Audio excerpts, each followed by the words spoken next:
दोस्तों, रायगढ़ चारों तरफ से पहाड़ी जंगलों से घिरा हुआ प्रदेश है।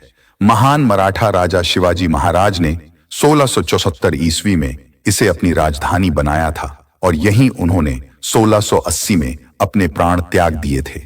पहले इसका नाम रायरी था, जिसे शिवाजी ने बदलकर रायगढ़ कर दिया। रायगढ़ पश्चिमी भारत का ऐतिहासिक क्षेत्र है। यह मुंबई के ठीक दक्षिण में स्थित है। महाद से 27 किलोमीटर दूर उत्तर की ओर और मुंबई से 210 किलोमीटर दूर रायगढ़ स्थित है। यहां स्थित है रायगढ़ का किला, जो 5/12 वर्ग किलोमीटर में फैला है। यह कोंकण समुद्र तटीय मैदान का हिस्सा है। इसका क्षेत्र लहरदार और आड़ी तिरछी पहाड़ियों वाला है। रायगढ़ सह्याद्री पहाड़ियों की खड़ी ढलुआ कगारों से अरब सागर के ऊंचे किनारों तक पहुंचता है। इसके 3 प्रमुख बिंदु हैं: पश्चिम में हिराकनी, उत्तर में तकामक और पूर्व में भिवानी। रायगढ़ पहुंचने का एक ही रास्ता है। शायद शिवाजी का एक ही रास्ता बनाने के पीछे यह उद्देश्य रहा होगा कि उनके अपने पराये तो यहां आसानी से पहुंच सकें, लेकिन दुश्मनों के लिए किले के अंदर पहुंचना आसान ना हो सके। रायगढ़ का यह किला समुद्र तल से 1350 मीटर ऊंचा है। इस किले पर जाने के लिए पहले 1450 सीढ़ियां चढ़नी पड़ती थीं, लेकिन अब इस किले पर जाने के लिए रोपवे की व्यवस्था है। रायगढ़ के इसी किले में शिवाजी ने अपना राज्याभिषेक करवाया था और छत्रपति की उपाधि धारण की थी। यह किला शिवाजी के जीवन काल तक अविजित बना रहा। इस किले में प्रवेश के लिए कई दरवाजे थे। एक नगरखाना दरवाजा था, जिससे आम लोग किले में प्रवेश करते थे। मीना दरवाजे से महिलाएं प्रवेश करती थीं। यह दरवाजा सीधे रानी महल को जाता था। पालकी दरवाजे से राजा तथा उनका दल प्रवेश करता था। महल का मुख्य दरवाजा महादरवाजा था।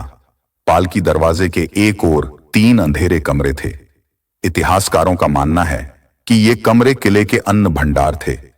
किले के भग्नावशेष के सामने छत्रपति शिवाजी की मूर्ति स्थापित है। यहां एक गंगा सागर झील भी है।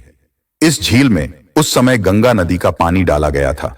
गंगा नदी के जल को उस समय शिवाजी के राज्याभिषेक के लिए लाया गया था। इस झील के नजदीक जीजा माता महल तथा जगदीश्वर मंदिर है, जिसे जरूर देखना चाहिए। क्या है इतिहास? रायगढ़ पहले रायरी के नाम से जाना जाता था। 1656 ईस्वी में चंद्रराव मोरे से शिवाजी ने कब्जा कर लिया था। इससे पहले भी इस शहर पर कई शासकों ने सत्ता संभाली। शिवाजी ने रायरी को अपनी राजधानी चुनी और इसका नाम रायगढ़ रखा। अब्बाजी सोनदेव और हिरोजी इंदुलकर ने यहां बहुत सारा निर्माण कार्य कराया। रायगढ़ में करीब 300 घर बनाए गए। शिवाजी के बाद 1679 ईस्वी तक किले पर संभाजी का शासन रहा। इसके बाद इस पर मुगलों ने कब्जा कर लिया। फिर मुगलों के बाद इस किले को 1818 ईस्वी में अंग्रेजों ने कब्जा कर लिया। दोस्तों, रायगढ़ किले से कुछ दूरी पर ही आपको महाद शहर के मध्य में चौधर तालाब है। पहले पिछड़ी जाति के लोगों को इस तालाब से पानी लेने से मनाही थी। 1927 ईस्वी में भीमराव अंबेडकर ने इस तालाब से पानी लेकर इस परंपरा को तोड़ डाला। इस घटना के समय उनके साथ 10,000 लोग थे। यह घटना बाद में महाद सत्याग्रह के नाम से प्रसिद्ध हुई।